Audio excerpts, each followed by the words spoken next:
Drawing is not only the basis of good paintings, but also an art in itself. Jill Bays is a highly regarded and popular teacher throughout the country. She has a gentle and well-proven teaching approach that will build your confidence and improve your skills. I get excited when I start to draw. I want to capture and to record some of the things I see about me. Now, every child has the ability to draw, but when you're a grown-up, you lose this spontaneity. So what I'm going to do is to try to show you how to recapture this feeling about drawing, to be able to draw. People seem to think that you can draw just with a pencil, but actually you have a wide variety of different materials with which you can draw. You can see here I've got a tremendous variety of different materials. I've got pencils, pastel pencils, charcoal, pens, pastels, even a brush. I'm starting by picking up an HB pencil, and I'm going to see what sort of marks I can make with those. It's quite hard, so let's try another one. I've got a B, which is slightly softer. It doesn't make a lot of difference actually, does it? You can see it doesn't. Should we try and smudge it? Slight difference here.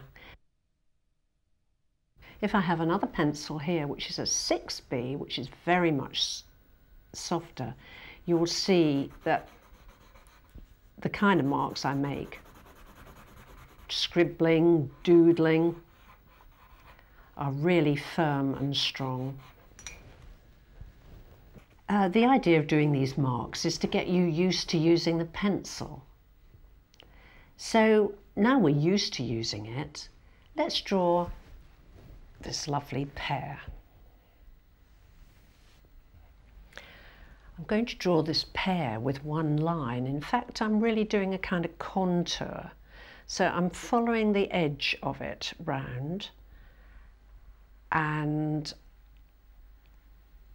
I'm not worrying too much about shadows or anything like that, although I will indicate the shadow. So I've done really what's called a contour drawing here. Of course, I've got to add this little stalk, and I'm going to indicate where the shadow is with another outline. So something like that. So I've just drawn the outline. It's just a plain outline with no variation in the line. But if I am to vary the line at all, you can see that that will add another dimension to my pear. In fact, having it thicker that side almost makes you think it's kind of like a shadow side. So if I wanted to put some tone on here to make it look as if it was round, I would have to use my pencil in one of the ways that we've already used it, by doing a bit of kind of shading really, a bit of shadowing on here, to make it look as if that side is in shadow, and I could even fill in my little stalk, which would make it look nicer. So that I've got my line, my shadowing, and my stalk. I'm going to go on putting the shadow on the pear down this side. I'm working quite quickly really. I'm using a 3B pencil, and I'm using a way of shadowing or shading which is called cross-hatching. I'm trying to follow the shape of the pear to make it look as if it's round. I'm not worried too much about any of the dots or spots that I can see at the, it's not a texture, but the skin has some little spots, but I'm not worried about that. I'm just really trying to make it look as if it has a texture on here, and I can actually use my finger as well if I want to make it go round. I've got the shadow to do, of course, And I'm going to use some ordinary hatching here and using my pencil in a kind of diagonal way to create this shading for the shadow.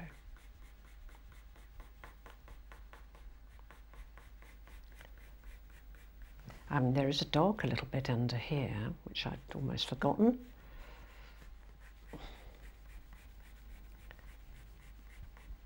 There, we'll leave it at that.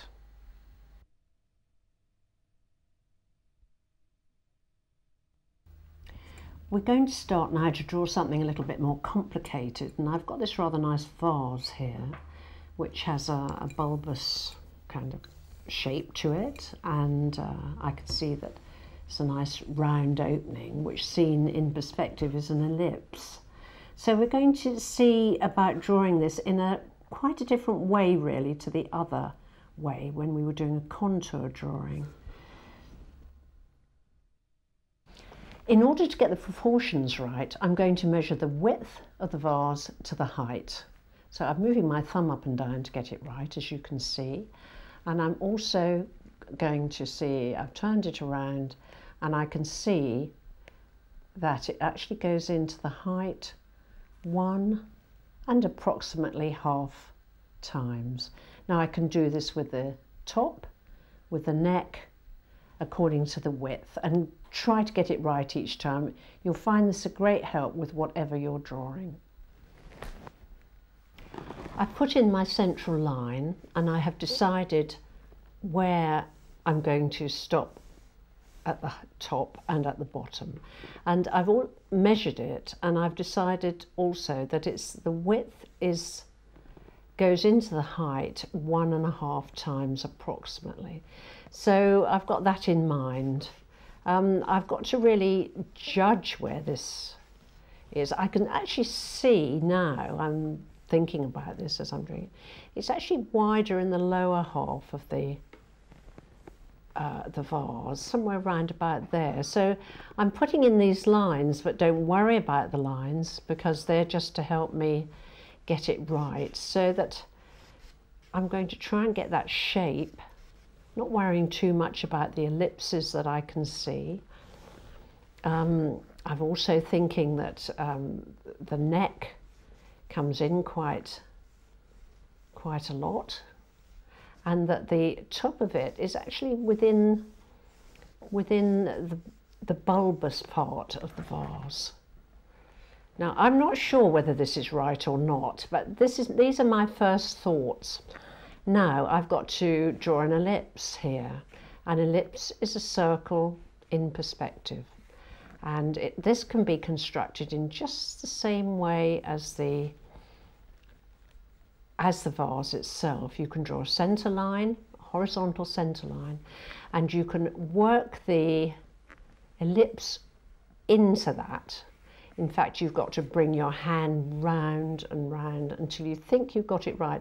You'll never get one side the same as the other, but you can try to make it look as if it's like your object, something like that. Line's a bit wobbly at the moment, but we can strengthen those up. Also, if this is the narrow part, I've got to make sure that I come across here in the same part and bring that in. It's never very easy to get both sides the same.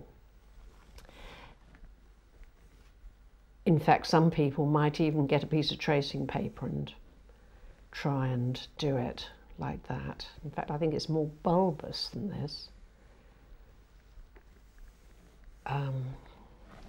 You see, I can see that one side is not quite like the other. Maybe I haven't measured it enough. Let's have another go. No, it's slightly less. So I've got to bring that side out here. Bring that side out here. And while I'm thinking about that, I've also got another ellipse at the bottom here, where the base of it is circular, so that would be going round. Although you can't see the inside, you know it's there. So we'll try and make this shape correspond with the other shape. We've got to go round and round again until it's roughly the same. So having done that, you can go back to that one. Now I haven't got a nice curve here, as I can see. I've actually brought it in too quickly here, so that I'm using the point of my pencil there. Of course, I've got to do the other side the same. And I've got to think of these curves as being really quite clean, taut curves. I'm coming up to the top again.